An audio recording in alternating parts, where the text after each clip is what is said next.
I added Lotus to F1 2023, put all the settings to automatic, and simulated 10 seasons. Can Lotus regain the magic it had back in the early 2010s? Stay tuned to find out. My name is Chris, welcome back to CFRacing, and enjoy.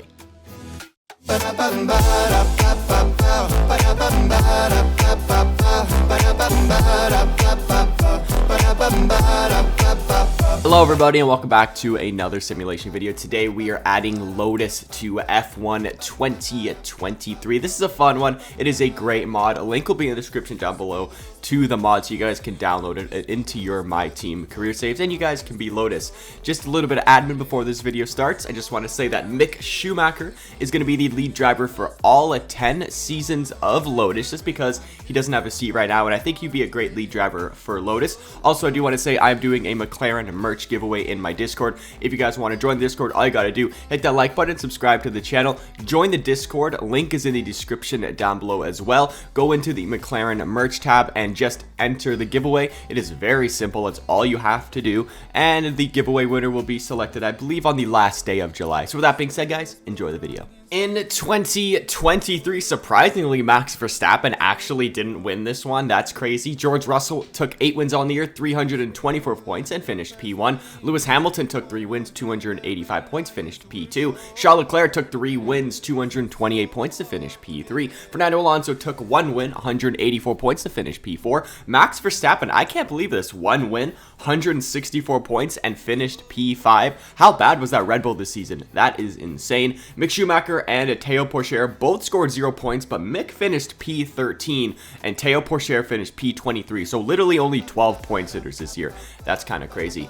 Mercedes will win their first constructors title since 2021, followed by Ferrari P2, Red Bull P3, Aston Martin P4, McLaren P5, Alpine P6, Williams P7, Lotus in their first season finished P8, not terrible, Alfa Romeo P9, AlphaTauri P10, and Haas in dead last.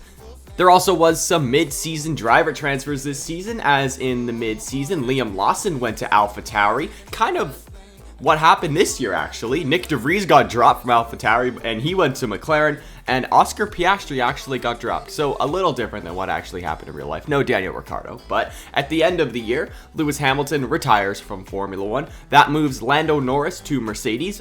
Fernando Alonso goes back to McLaren for like the 3rd time. Sergio Perez goes to Aston Martin. Valtteri Bottas goes to Red Bull. Nick De Vries goes to Aston Martin. Théo Pourchaire goes to McLaren. And Oscar Piastri goes to Lotus. And heading into the 2024 season, there is a regulation change to the aero and power departments.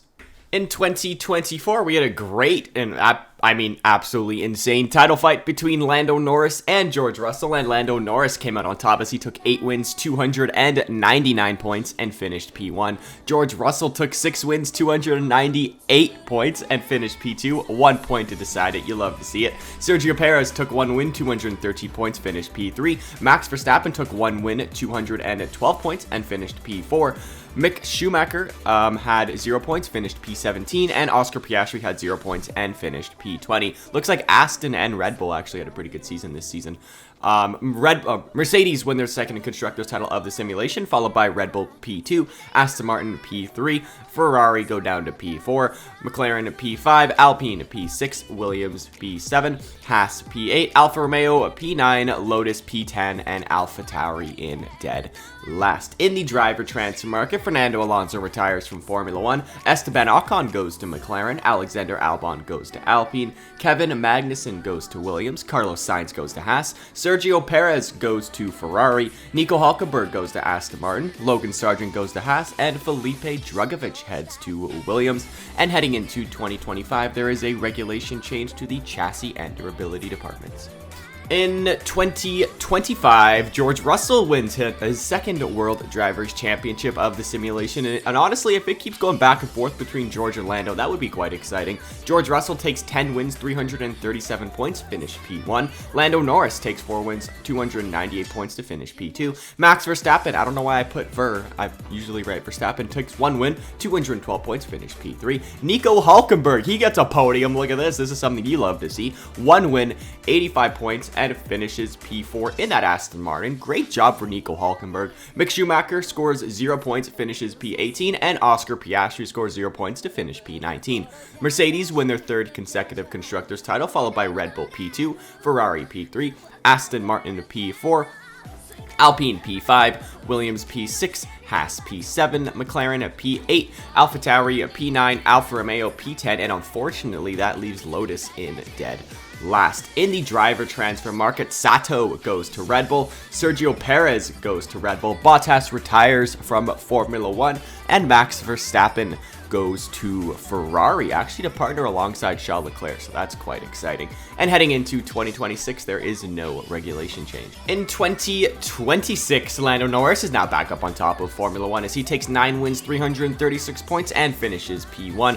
George Russell takes 6 wins, 306 points to finish P2. Lance Stroll wins his first ever Formula 1 race, taking 154 points, 1 win to finish P3. Oscar Piastri actually beat Schumacher this season, taking 0 points, finishes P17. And Mick Schumacher finishes P19 with 0 points. Mercedes win their 4th consecutive Constructors title, followed by Aston Martin P2, Ferrari P3, Alpine P4, Red Bull drop down to P5 as they don't have Verstappen anymore, McLaren at P6, Williams P7, AlphaTauri P8, Haas P9, Lotus P10, and Alfa Romeo are now dead last. We had some mid-season driver transfers as Sato got dropped from Red Bull to go to Williams, and Felipe Drugovich got promoted to go to Red Bull from Williams, so that's pretty cool.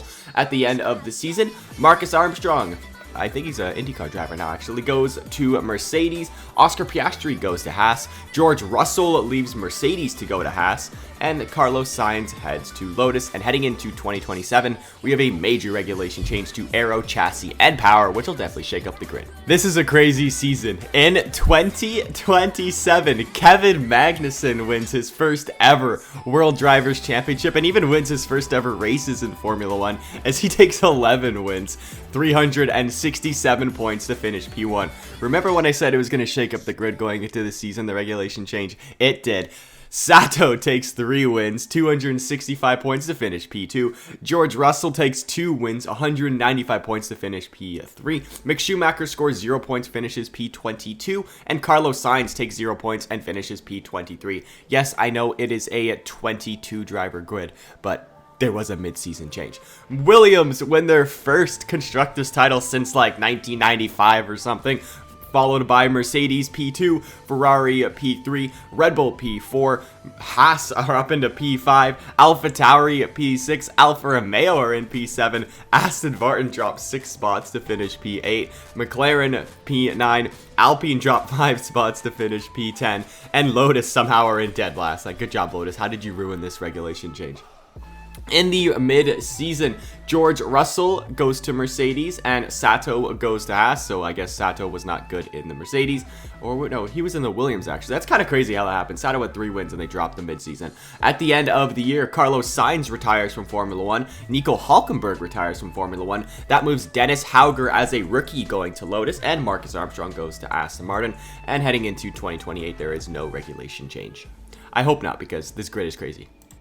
Unfortunately, in 2028, Williams fell down the order. Are we really surprised? But George Russell wins his 3rd driver's title of the simulation as he takes 8 wins, 337 points to finish P1. Lando Norris takes 6 wins, 312 points to finish P2. Charles Leclerc takes 1 win, 175 points to finish P3. Felipe Drugovich takes 1 win, 172 points to finish P4. Dennis Hauger takes 1 point to finish P15. Look at that. And Mick Schumacher scores 0 points and finishes P18. Pretty good rookie season for Dennis Hauger, I have to say.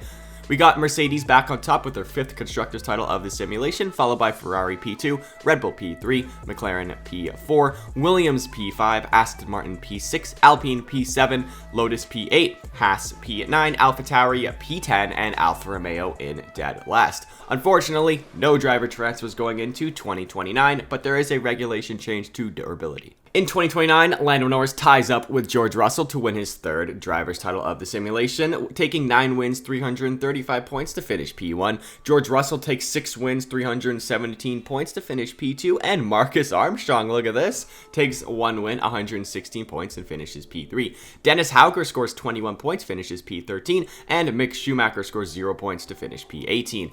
Mercedes win their 6th Constructors title, how exciting, followed by Ferrari P2, McLaren P3, good for them, Red Bull P4, Aston Martin P5, Alpine P6, Haas P7, Williams P8, Lotus P9, AlphaTauri P10, and Alfa Romeo in dead last. In the driver transfer market, Gasly retires. That moves Ayumu Iwasa to Alpine, and Jack Doohan goes to AlphaTauri. And heading into 2030, there is no regulation change. In 2030, George Russell makes it 4-3 in terms of drivers' titles for Mercedes, and George Russell takes 7 wins, 322 points to finish P1. Lando Norris takes 7 wins, 280 points to finish P2. Felipe Drugovich takes 1 win, 158 points, finishes P3. Marcus Armstrong takes 1 win, 125 points to finish P4, and Dennis Hauger scores 139 points to finish P5 in that Lotus. Great season from him. Mick Schumacher scores 45 points and finishes P10. Not a very good driver Mick Schumacher is right now. That's not good.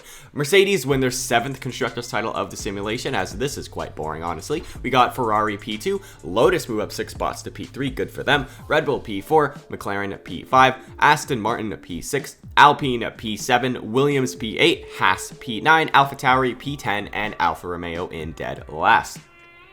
In the driver transfer market, Charles Leclerc retires from Formula 1, Max Verstappen goes to Red Bull, Teo Pourchaire goes to Ferrari, Zhou Guanyu goes to Ferrari, Liam Lawson goes to McLaren, Jack Doohan goes to Alfa Romeo, Sergio Perez goes to Alfa Romeo, and Nick De Vries goes to Haas. And heading into 2031, there's a regulation change to the chassis and power departments. In 2031, Lando Norris ties it up once again, as him and Russell both have 4 World Drivers' Championships. Lando Norris takes 9 wins on the year, 335 points to finish P1. George Russell takes 6 wins, 290 points to finish P2, and they're absolutely dominating Formula 1, but at least there's a title fight, so that's cool.